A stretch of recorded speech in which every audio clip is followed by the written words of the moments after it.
La historia de Edward Murdoch es una de las más tristes y enigmáticas de la medicina moderna. Edward nació en algún lugar de Inglaterra en el siglo XIX y se cuenta que su familia era una de las más ricas de la región. Su padre estaba especialmente ilusionado con su nacimiento, ya que ansiaba tener un heredero varón que pudiera continuar con la tradición familiar, ya que anteriormente había tenido 2 hijas. Pero la suerte no estuvo de parte de la familia Murdoch, ya que a pesar de que Edward era un niño, tal y como siempre habían soñado, había algo insólito y escalofriante en el recién nacido. En su nuca podía apreciarse una segunda cara de menor tamaño y distintos rasgos a la original.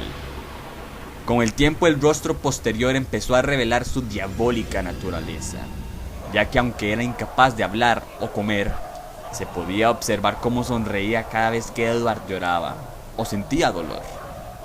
Además, seguía con los ojos a las personas que pasaban por detrás de Edward y movía los labios como si estuviera hablando, aunque no emitía ningún sonido, o al menos ninguno que pudiera escuchar otra persona que no fuera Edward. Su insólita maldición, entre comillas, llevó a Edward a recluirse en su habitación, no permitiendo que nadie pudiera verlo, ni siquiera su familia. Sin embargo, Edward se convirtió en una persona muy culta y refinada, ya que era un ávido lector y un músico con un gran talento.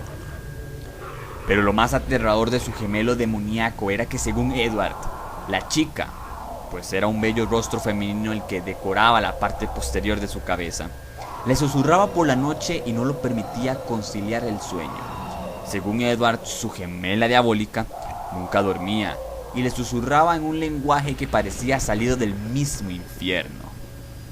Edward aseguraba que estaba cosido a un demonio y solicitó a varios cirujanos que le separaran del terrible rostro femenino que le atormentaba, incluso aunque se le costara su propia vida. Pero ningún médico consideró posible efectuar dicha extracción, y Edward tuvo que resignarse a vivir con un demonio en su nuca.